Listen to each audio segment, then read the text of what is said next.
Bonsoir tout le monde. Vous me reconnaissez, je m'appelle Sam Idriss Samake. Je suis musulman, je viens du Nord.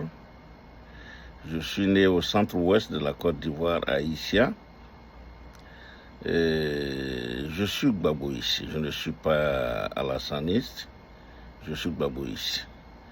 Et je veux vraiment faire cette précision pour que les quelques membres de ma famille jusqu'à présent qui ne m'acceptent pas, je veux le faire. Je suis gbagboïste, je reste gbagboïste. Et je précise que je viens d'Issia, parce que si on m'accule, je vais régner ma région. Bon, j'aimerais qu'on ne m'accuse pas, qu'on ne m'accule pas du moins, parce qu'on m'accule beaucoup. Les petites menaces, les petits machins. Je suis nordiste, je suis originaire du Nord. Je ne suis pas ethniste, je ne suis pas tribaliste, je ne suis pas xénophobe. Ce n'est pas ma croyance. Je suis musulman fervent, pratiquant. Et aucun texte de l'islam ne dit d'être xénophobe. Et je ne suis pas xénophobe. Et je ne serai pas xénophobe. Je suis gbagboïste par conviction. Je le reste. Et ce monsieur, depuis qu'il est venu en politique, j'ai suivi son parcours. J'étais très jeune, j'étais au lycée. Après, j'étais au cours Pigé à Abidjan. Je l'ai suivi. Je n'ai jamais été oufouettiste. J'ai laissé ça à mes oncles, à mes parents. Je ne suis pas oufouettiste. Mais aujourd'hui, on veut me pousser à aller dans une direction, dans l'autre, non.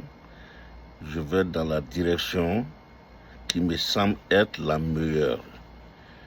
Et les autres vont dans leur direction qui semble être meilleure pour eux.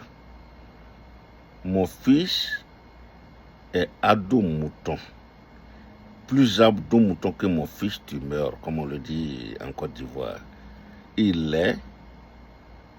Et il tient les réunions, il va dans les réunions du RDR de sa génération. Il fait ses trucs les samedis. Je l'accepte, c'est tout à fait normal. Il sait pourquoi. Et il me l'a dit, papa, tu n'étais pas ici en 2010-2011. Tu ne sais pas ce que j'ai subi psychologiquement. J'ai eu un traumatisme. Donc, je l'accepte. C'est son droit. Et je l'encourage même à être là-bas. Je l'encourage beaucoup à tenir sa parole qu'il a donnée au RDR. Et il est RDR, je ne suis pas RDR. Je ne veux pas être RDR. Vous ne pouvez pas m'obliger, je le dis à l'intention de ma famille, à être RDR, c'est impossible. Donc si je le dis à ma famille, ce n'est pas à mes amis que je ne pourrais pas tenir tête. Je suis gbagboïste et je suis fier de l'être. Et plus, ce qui fait mal souvent à certains, quand je dis que c'est un baobab. Mais attendez là. Gbagbo n'est pas un acacier, c'est pas un manguier, Gbagbo n'est pas un citronnier. Gbagbo c'est un baobab. Et c'est mon baobab à moi. Et voilà, n'en déplaise, sincèrement, je suis gbagboïste. Autant vous êtes alassaniste, autant je suis fier d'être où je suis. Vous nous critiquez, nous aussi on vous critique. C'est de bonne guerre. Vous parlez de beaucoup de choses, vous parlez des maladies, de babou, vous parlez de... Attends, mais je ne discute pas avec vous, mes frères. Ça, mes frères, je le dis. Je ne discute pas avec eux. Donc, de grâce, acceptez mon choix. Voilà, parce que les attaques ne font que me fortifier dans ma conviction. Ceci étant, votre champion, Alassane Dramane Ouattara, Or, Alassane Ouattara, qu'est-ce qu'il fait? Vous le connaissez même pas. Mais moi, je le connais à travers les descriptions, à travers beaucoup d'égards aujourd'hui. Il a des gens aujourd'hui qui n'ont plus accès à lui.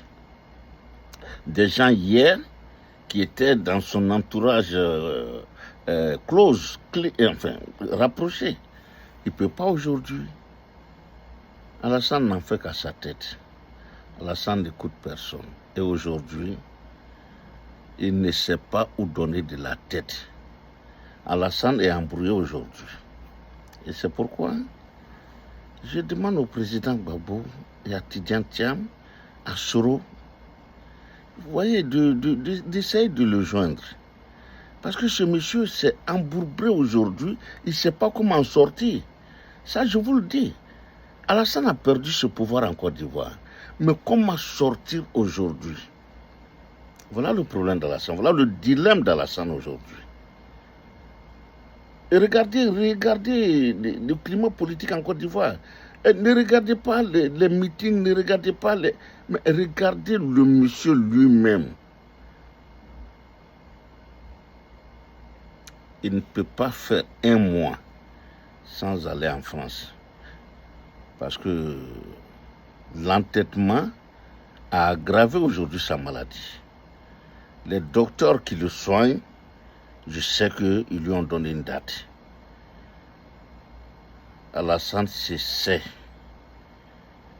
Vraiment, il se sait en danger de mort. Il se sait. Il sait qu'il est en danger. Et comment partir, voilà son problème aujourd'hui. Comment sortir, voilà aujourd'hui. En cela, Alassane n'a jamais suivi le RHDP. Et, enfin, quand on dit RHDP, c'est Houphouët. Mais il ne suit pas les enseignements d'Houphouët. Houphouët est un modeste type qui reconnaissait qu'il a eu tort et qui encourageait quand il avait raison. En 1963, Houphouët a eu à faire face à un complot, que ce soit imaginaire ou machin, et il a mis plein de gens en prison, dont son propre beau-fils, Amadou Thiam, Jean-Baptiste Moké, Amadou Koné. Je m'arrête là. Amadou Koné était le premier, il a été le ministre de la santé du Fouet. Jean-Baptiste Moké aussi a été ministre de la santé. Amadou Thiam a été ambassadeur, il a été ministre de l'information. Dont les enfants sont les seuls enfants qui survivent aujourd'hui à la famille Houphouët, qui sont les enfants de sa deuxième cousine. Il avait deux cousines. Une n'a pas eu d'enfant, et celle qui a eu des enfants, c'est avec Amadou Thiam. Et si Houphouët arrivait à le mettre en prison, c'est que vraiment, il était convaincu qu'il était dans le complot qui le visait, qui visait son pouvoir. Mais après toutes les enquêtes, sainement, d'abord, il ne les a jamais brutalisés en prison. Ils n'ont jamais été humiliés. Contrairement à ce qu'Alassane fait, assez joli. Alassane humilie. Alassane traîne ses gars dans la boue. Il a traîné Gbagbo dans la boue. Il a traîné, comment on appelle, Simon dans la boue. Il a traîné Soro dans la boue. Mais écoutez. Et jusqu'à aller remettre Gbagbo au blanc. Houphouët ne l'a jamais fait. Donc je disais, après les enquêtes saines et propres, il s'est avéré qu'il y a eu beaucoup d'erreurs. Houphouët les a remis en liberté. Et plus, il les a nommés soit ambassadeurs, soit conseillers auprès de lui. En tout cas, il a tout fait pour réhabiliter ces gens sans prendre des décrets de réhabilitation. Mouké est mort ministre dans un accident de voiture. Il allait au conseil des ministres. Il a eu tous les honneurs. Il faut y avoir à faire ça. Pourquoi Alassane ne s'en inspire pas? Pourquoi il ne s'inspire pas de ce grand homme qui l'a fabriqué, qui l'a fait venir en Côte d'Ivoire? Il a été le seul premier ministre du Fouet. Et lui, Alassane, aujourd'hui, combien de premiers ministres il a eu? Enfin, si je ne m'abuse, à peu près 5. Mais quand il se débarrasse de toi, il se débarrasse proprement. Il est dans l'humiliation la plus totale. Ou bien tu meurs. Donc, on comprenait Patrick Hachi. Patrick Hachi a une peur bleue d'Alassane Ouattara. Il a peur d'Alassane. Il ne peut pas prononcer un seul mot en présence d'Alassane. Patrick Hachi, je vous le dis, j'ai les preuves. Il a une peur bleue d'Alassane. Il ne peut pas dire non à Alassane. Mais Mambé, alors là, c'est plus grave. Lui, carrément, quand il veut prendre des décisions, il demande à Alassane de donner les décisions. Ça dit que c'est lui qui, voilà, il répète les décisions d'Alassane.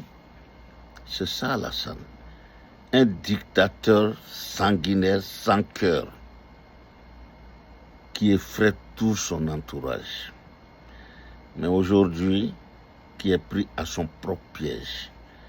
Parce qu'il ne sait pas comment faire aujourd'hui. Et c'est ça la vérité. Alassane, dans sa splendeur, toute la Côte d'Ivoire saurait. À longueur de journée, ils allaient passer ça à la télévision ivoirienne. Je suis candidat, je suis candidat, je suis candidat. Peut-être qu'il reviendra pour être candidat, mais pour le moment, c'est la peur qui a fait qu'il n'est pas encore candidat. Et nous le savons aujourd'hui en Côte d'Ivoire. Tout bon Ivoirien le sait que le 4e mandat ne passera pas. Alassane n'est pas le prochain candidat, le prochain président de la Côte d'Ivoire. Je ne sais pas par quelle alchimie nous allons voir notre Baobab au pouvoir, mais Alassane ne sera pas le président de la Côte d'Ivoire. Trop, c'est trop. Trop, c'est trop. Alassane, même il se répète ça. Il se dit, franchement, j'ai exagéré. Mais puisque l'homme est imbu de lui-même, il est imbu de sa personne, il se croit supérieur à la peau noire, bien qu'elle soit noire. Il se croit supérieur à l'être ivoirien. Il ne peut pas se rabaisser. Il ne s'est jamais rabaissé. Personne en Côte d'Ivoire, au Burkina, aux États-Unis, personne ne vous dira qu'Alassane a un seul instant regretté un de ses gestes. On ne peut pas être en politique comme Alassane sans faire d'erreur. Mais Alassane n'a jamais reconnu une seule erreur. S'il l'a reconnu, que quelqu'un vienne me le rappeler, avec les preuves. Alassane n'a jamais reconnu une seule de ses erreurs. Alassane n'a jamais reconnu l'effort que l'ensemble des Ivoiriens a fait pour qu'il soit ce qu'il est aujourd'hui. Il ne l'a jamais reconnu. La preuve, Alassane a reconnu que c'est grâce à la France qu'il est au pouvoir. Alassane n'a jamais reconnu que c'est grâce à la rébellion. Alassane n'a jamais eu de mots tendres pour Ibé Coulibaly. Il n'a jamais eu de bons mots pour Soro. À plus forte raison pour les chefs de guerre. Il n'a jamais remercié aucun d'eux. Il les a tous soudoyés. Il s'est cru supérieur à eux tous, sans exception. Demandez-les, vous qui les connaissez, demandez-les. Il n'y a personne dans cette rébellion qui peut fixer Alassane comme ça. D'abord, il ne les reçoit même pas. Il y a toujours... Ah non, il a mis une barrière entre lui et tout le monde. Alassane, c'est un surhomme. Il est un surhomme dans son entourage. Alassane n'est pas simple. On n'approche pas Alassane comme ça. Mais je vous le dis, tous ceux qui ont aidé Alassane de près ou de loin le regrettent. Ils l'ont regretté avant de mourir. Je prends le cas de celui que je connais. Issif Sila, maire d'Adjamé pendant 30 ans, l'un des fondateurs du FPI. C'est bien fait pour lui parce qu'il a trompé Babou. Il a financé le RDR, ce monsieur-là. Il l'a financé avec l'argent du contribuable d'Adjamé, du marché d'Adjamé. C'est eux qui finançaient le RDR. Mais quand Alassane n'en a plus besoin, il a mis Falikou. Il a jeté ce monsieur-là. Issif est mort d'une mort un peu cruelle. Il en voulait beaucoup à Alassane. Les femmes d'Issif m'entendent. Si c'est vrai ce que j'ai dit, qu'elles sortent pour dire c'est faux. Ces enfants sont là. C'est comme les enfants de Gon aujourd'hui qui parlent. Alassane a utilisé tous ces gens-là. Et quand il finit avec toi, c'est fini. Alassane a été très ingrat envers Youssouf. J'ai rencontré Youssouf en 2006. Youssouf est venu aux États-Unis, j'ai toujours refusé d'aller le voir. Et il s'en est plaint d'ailleurs, de mes frères, enfin mon petit frère.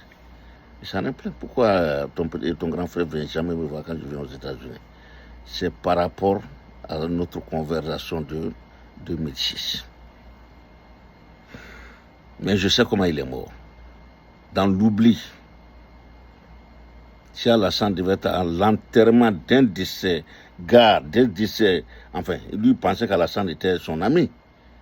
Mais Youssouf a été enterré dans l'anonymat le plus total à Issia, d'où je viens. Et il a été le maire d'Adjamé plus de 30 ans. Depuis le temps, je crois, d'Akeloba. Il a dirigé, il a eu des milliards. Il a financé le RDR. Moi, je vous le dis aujourd'hui. Issif a financé le RDR. Quand c'était dur, quand c'était chaud. Mais il n'a jamais été reconnu par Alassane. À New York, ici, j'ai un ami. Le RDR va se reconnaître. Siaka Kone. Kalilou Doumbia. Je cite ces deux noms. Au temps de Bédier, ce groupe-là, Siaka et puis Kalou, avec le petit frère de Kalou, du RDR, le noyau dur du RDR. Je vais vous faire cette anecdote. Je m'excuse auprès des amis. Bon, voilà. D'abord, ils se réunissaient pendant 2-3 ans et ils mettaient de l'argent ensemble. Dans un premier temps, c'était un petit mouvement, mais il n'avait pas de nom. Et ils mettaient de l'argent. Pourquoi? Je vous le dis, c'est grave, hein, le RDR. Ils mettaient de l'argent ensemble. Ils voulaient aller faire assassiner Fologo. Je le dis. J'étais là, j'étais témoin oculaire de ça.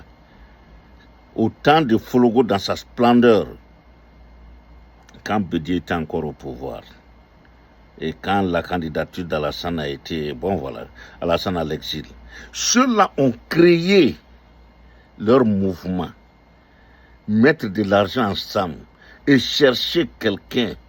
Ils voulaient faire assassiner Fologo, je le dis aujourd'hui. Et pour la petite histoire, je le dis sans fausse modestie, ils ont cherché un nom pour leur mouvement. Et mon intime, père son âme, Siaka Kone, il ne vit plus, il est venu chez moi et il m'a proposé de l'aider. a trouvé un nom. Et c'est moi qui ai trouvé le nom Fado, Friend of Alassane Dramane Ouattara. Donc c'est écrit Fado. Et ce jour-là, il était tellement content. Il m'a fait une faveur ce jour, il m'a remis un peu d'argent d'ailleurs. Il dit non, Sam, bon voilà. Yes. Ils ont créé le Fado, ils voulaient faire assassiner Fologo. C'est vous dire combien de fois Alassane savait, ils ont été le voir à Washington. Alassane savait leur existence. Mais quand Alassane a pris le pouvoir, le noyau dur était déjà décédé. Mais Alassane n'a jamais fait appel à ceux-là. Le groupe s'est disloqué de lui-même. Le groupe s'est disloqué. Ils sont à New York ici. Ceux d'entre eux qui verront ma conférence vont m'appeler et ils vont me féliciter pour ça. Alassane n'a jamais été reconnaissant envers quelqu'un. Vous imaginez? Des gens qui se réunissent, qui mettent de l'argent ensemble, aller faire assassiner un grand ministre de la République à ton nom pour toi, ni vu ni connu, parce que c'était ça. C'est comme la rébellion. Il dit que lui n'a jamais financé la rébellion. Mais Zakaria Kone est sorti, les trucs sont sur les réseaux sociaux. Il a dit en Djoula et en français, c'est Alassane qui nous finançait. Chaque fin de mois, il nous donnait, je crois, 20 ou 25 millions. Il nous finançait, il nous nourrissait. Il l'a dit. Mais Alassane a toujours réfuté, c'est-à-dire. Et il n'a jamais eu de mot de reconnaissance envers ce monsieur ou ses amis. Jamais. Alassane n'a jamais reconnu le bienfait pour lui. Et Alassane n'a jamais reconnu s'être trompé une seule fois. Nul n'est infaillible. Nul n'est infaillible. Nul n'est infaillible. Seul le bon Dieu est infaillible. Seul l'être suprême, est infaillible. Alassane n'a jamais reconnu son tort. Il n'a jamais reconnu avoir fait du mal à qui que ce soit. Il a toujours pensé avoir raison. On ne peut pas avoir raison sur tout le monde. Mais un jour, le Dieu qui t'a fait croire que tu as toujours raison, ce même Dieu existe. Et ce Dieu-là, quand il veut te punir, il va te punir. Alassane, aujourd'hui, c'est la punition de l'être suprême qui est en train de s'abattre sur lui au fur et à mesure. Pour ceux qui me suivent, le diront un jour, toi, ils me témoigneront un jour. Alassane aura l'humiliation la plus cruelle. La plus cruelle. Parce que s'il était reconnaissant envers Dieu, Alassane aurait déjà posé des actes à quelques mois de l'élection. Des actes d'apaisement. Des actes pour éviter le chaos à la Côte d'Ivoire. Mais Alassane veut le chaos pour la Côte d'Ivoire. Même ses propres partisans le savent aujourd'hui. C'est pourquoi c'est parti. Voyez-vous, c'est logique. Ces Adomoutons, les partisans les plus farouches, jusqu'à présent, ils sortent avec des machettes aujourd'hui.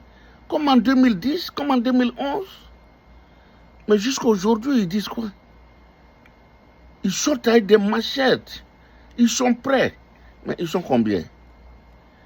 Mais ceux ces jusqu'aux boutistes là, ils ne sont pas nombreux. Ils ne sont pas nombreux. La peur a changé de camp, je le dis. La peur a changé de camp depuis très longtemps. Depuis très longtemps, la peur a changé de camp. Ce n'est pas votre honneur. Heureusement que je connais le vrai RDA de New York. Le vrai RDA de New York aujourd'hui, c'est une petite minorité, des minables d'ailleurs. J'ai des membres de ma famille qui font partie, mais ils sont tous minables. Très, très, très, très minables. Des gens Mais you know what? C'est pitoyable. C'est pathétique. Ils sont aujourd'hui l'ombre de eux-mêmes. Ils n'ont aucune assise aujourd'hui. Aucune assise. Donc Alassane est pris dans son propre piège.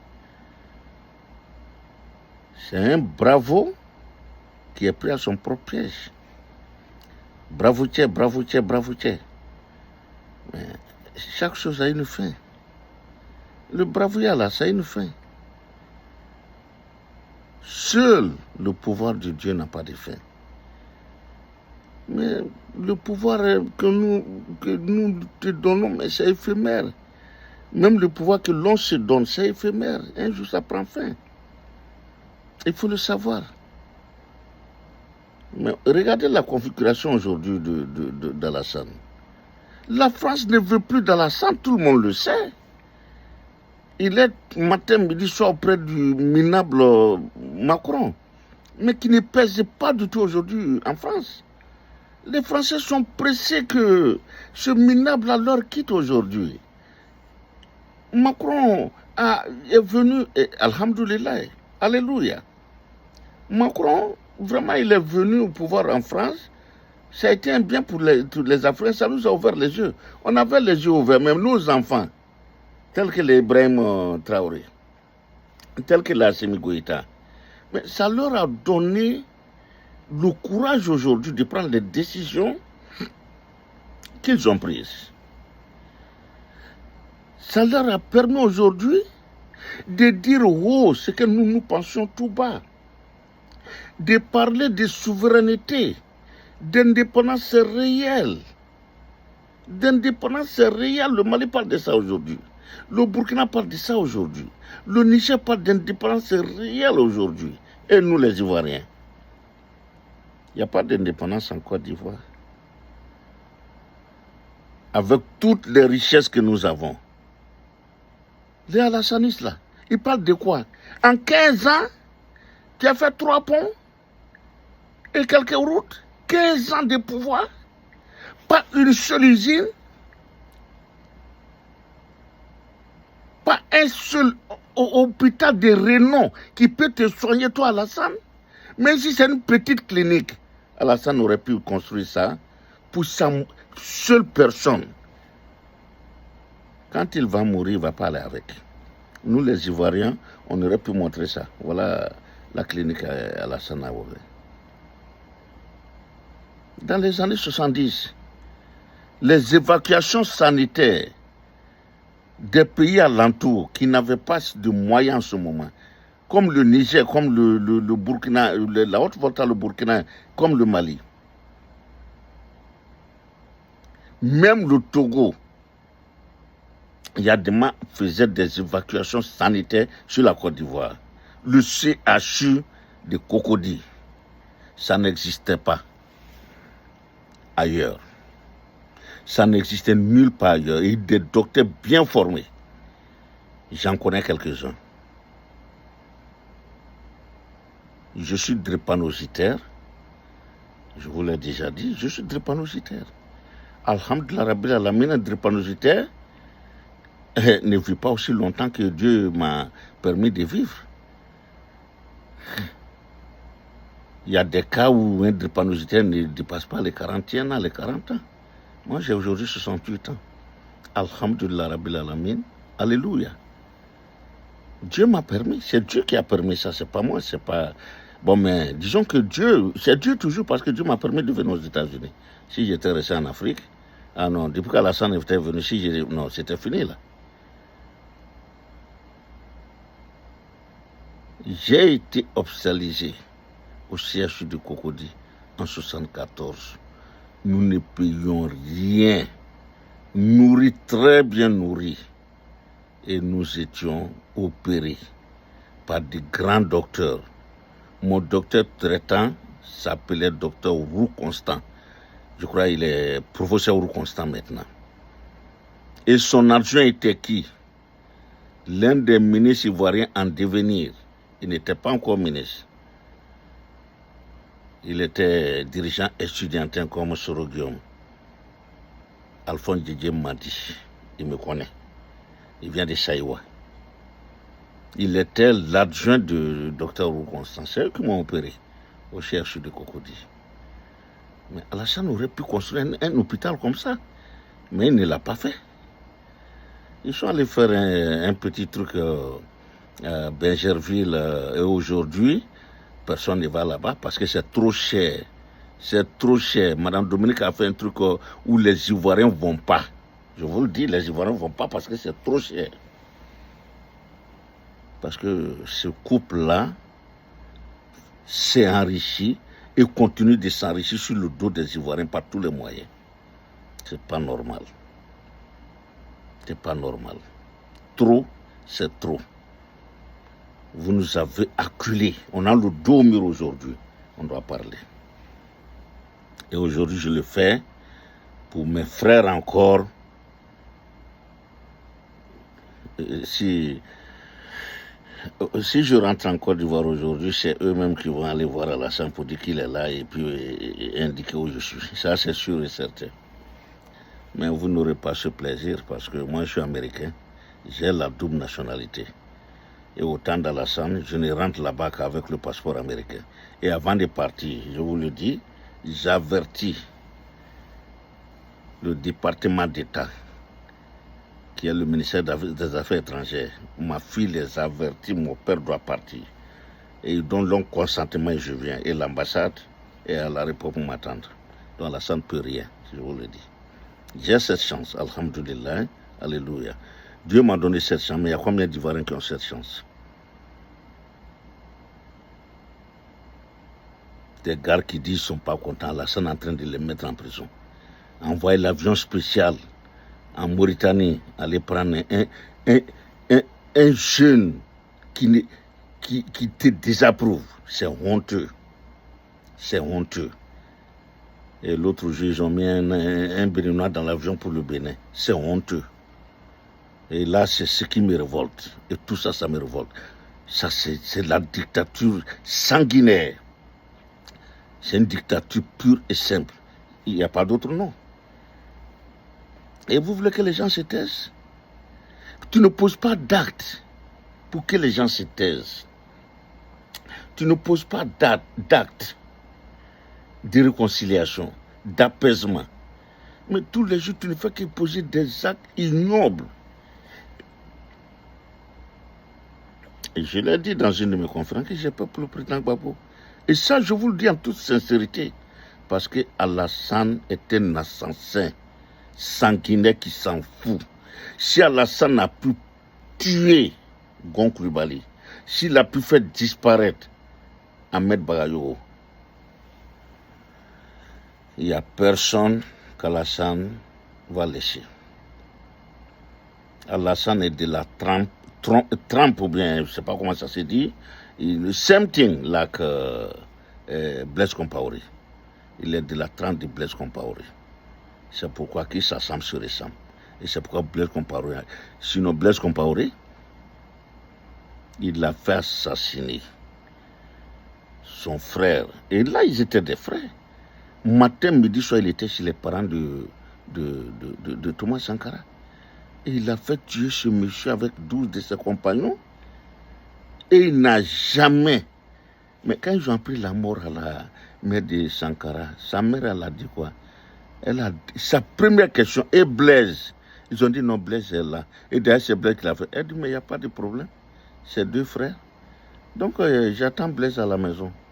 Blaise, quand je le dis, j'ai la chair de poule. Et Blaise n'est jamais venu. La mère de Sankara, c'est ce qu'elle a dit. Elle a demandé, quand ils ont dit que Sankara a été tué, elle s'attendait à ça. Sankara leur a dit que lui, il sera sacrifié. Mais sa question a été, et Blaise? On dit, Blaise va bien. Celui qui est venu faire annoncer, il n'a pas pu dire à la mère de Sankara que c'est Blaise qui était à l'origine. Et c'est après qu'elle l'a su. Et sa réponse a été, il n'y a pas de problème, c'est deux frères.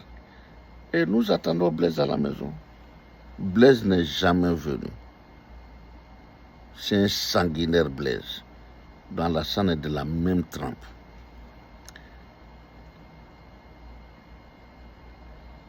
Alassane, quand l'un de ses proches, quand il finit avec l'un de ses proches, ce jour-là, il va manger de la côtelette de porc avec du bon vin. Lui, c'était ça. Blaise, lui, il avait toujours sommeil. Quand il finit de faire assassiner, quand il finit de tuer, il a sommeil. Il se donne d'un bon sommeil ce jour-là. Et Alassane, non, lui, c'est l'appétit que ça lui donne. Quand Mandouk Bon Coulibaly est décédé ce jour-là, non. Les bonnes côtelettes de porc avec du bon vin. Et quand Madou Bagayou est mort, alors là, c'était encore pire. Donc voilà ces deux gars qui sont ensemble. Et c'est de ce Alassane là que je parle. Il a terrorisé tout son entourage. Tout son entourage est terrorisé. Mais trop, c'est trop. C'est la fin. Il n'y a pas d'autre alternative. C'est la fin pour Alassane. Et une fin douloureuse. Une fin cruelle. Une fin sans gloire. Une fin sans gloire. Mais voyez-vous, l'être humain est stupide. Avoir une telle vie que Dieu t'a donnée, Dieu t'a fait grâce d'une telle belle vie. Aller à l'école, réussir à l'école, avoir une bourse de l'État, venir aux États-Unis. L'ambassadeur des États-Unis en ce moment vous reçoit. Il te donne son propre manteau. Le grand Oufou te fait venir à la BCAO, te nomme. Après, tu prends comme premier ministre. Ça, c'est pas donné à tout le monde. Avoir présidé le FMI. Non, c'est trop. C'est trop d'honneur. Et toi, tu n'es pas capable de savoir t'arrêter? Mais sa bouche là, quand il dit des choses, sa bouche tordue là. Je n'ai jamais fait plus de 6 ans dans un boulot. Mais tu veux 20 ans aujourd'hui à la tête de la Côte d'Ivoire? Mais c'est un boulot. Non, on ne va pas te laisser faire ça, mon petit. Non, non, non. Please, mon grand. Yeah. Je dis mon petit parce que c'est mon neveu. Hein. Si c'est l'enfant à ma tante ou bien à ma grande soeur, donc c'est mon neveu. C'est pourquoi je dis petit. Donc ne soyez pas offusqués. Je sais quand je parle, je sais de quoi je parle. Ne soyez pas offusqués quand j'appellerai Alassane petit prochainement. C'est mon petit parce que c'est mon neveu. Qui aime bien, châtie bien. C'est pas normal.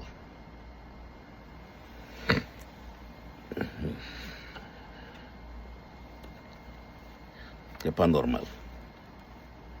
C'est pas du tout normal. Donc, je vais essayer de résumer. Alassane a besoin d'aide. Il a toujours besoin d'aide. Et j'aimerais que, sincèrement, le baobab,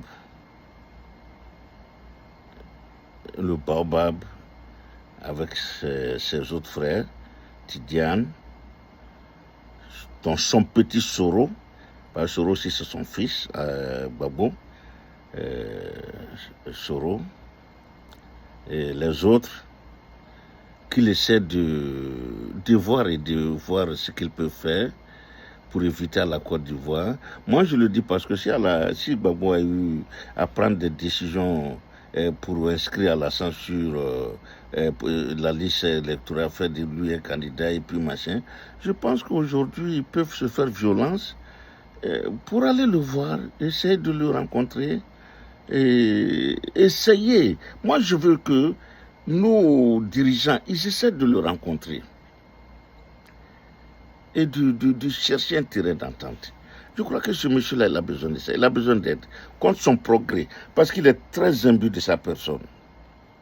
Sinon, Oufou aurait fait quoi? C'est Oufou qui allait faire les premiers pas vers ses opposants. Oufou l'aurait fait. Oufou l'aurait fait.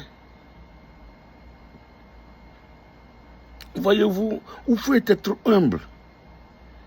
J'ai visionné un truc d'Oufou il n'y a pas très longtemps, mais attends, Oufou en 93, de juin à octobre, je crois que ça fait 5 mois, où il faut être allé se faire soigner en France.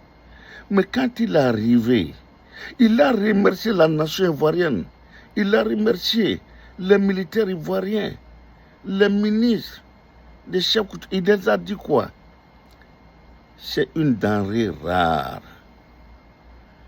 Après 5 mois de retrouver mon fauteuil, je suis venu trouver personne et il a remercié la nation ivoirienne pour ça. Alassane n'a jamais remercié la nation ivoirienne pour quoi que ce soit. Et je ne peux pas suivre un tel gars. Un tel monsieur, il est trop gonflé. Dans sa tête, je ne sais pas s'il était enfant, il a rêvé d'être empereur. Il voulait être peut-être... Il y a l'empereur moi aussi. Peut-être qu'il voulait être un empereur. Il a dit qu'il souhaite, ou du moins qu'il aurait aimé être empereur. Il est empereur dans sa tête. C'est un mythomane. Je pense qu'Alassane, c'est un grand mythomane. Et il a cette maladie pathologique qu'il se croit invincible. Le seul invincible qui est né avec ce nom, c'est Soro Guillaume. Mais Soro est très modeste. Soro est très modeste. Soro se croit mortel, Alassane se croit immortel. C'est nous qui devrions le rendre immortel, mais pas lui-même. Mais qu'il s'en aille. Tout ce qui porte son nom en Côte d'Ivoire, mais on va le débaptiser tout de suite. Et puis toutes ces rues avec les noms français, là, on va tout enlever. Nous, on en a marre. Le Burkina l'a fait, le Mali le fait. Le Niger, je pense, va le faire bientôt. On en a marre. Le Burkina s'en sort aujourd'hui très bien. Le Mali bien. Le Niger très bien. Pourquoi pas nous, Ivoiriens? Et aujourd'hui, les Ivoiriens dorment dans les cimetières. Les Ivoiriens ne peuvent pas manger 3 fois par jour. L'homosexualité en Côte d'Ivoire aujourd'hui, attendez là, c'est trop. C'est trop. Des mœurs que nous ne connaissions pas. Même si cela existait. Tout ce qui existe ici, ça a toujours existé en Afrique. Il ne faut pas qu'on se leurre aussi. Mais c'est des choses qui ne sont pas déclarées. C'est des choses qui se vivent en intimité.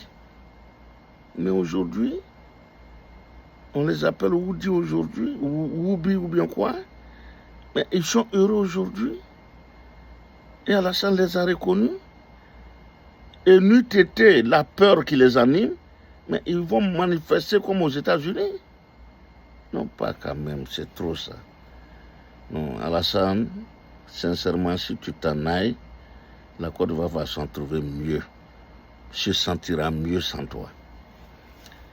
Nous serons mieux sans Alassane. Nous serons vraiment mieux sans Alassane. Ici, je rends hommage au travail de quelques gars. En premier lieu, d'un jeune que je ne portais pas dans mon cœur à cause de sa prise de position et à cause de... je le trouvais un peu vulgaire, mais il ne l'est pas. Il n'est pas vulgaire.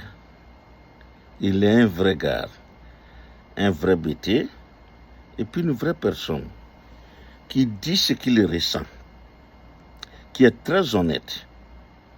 Il est très honnête, ce monsieur dont je vais vous parler. Vraiment, c'est... Et aujourd'hui, il est en train de devenir une vraie bibliothèque pour l'Afrique et les Ivoiriens. Je vais parler de Johnny Pacheco, qui entre-temps s'est beaucoup cultivé. Il est très cultivé, ce jeune aujourd'hui. Il est très, très, très cultivé. Et nous apprenons beaucoup de lui.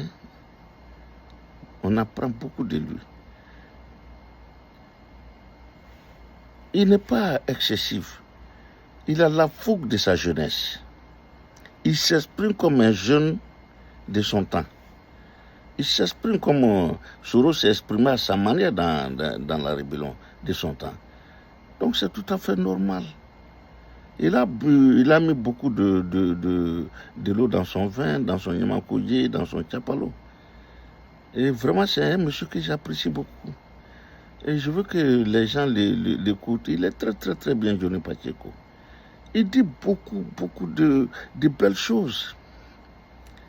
Et moi, ce qui m'a émerveillé, il a refusé les millions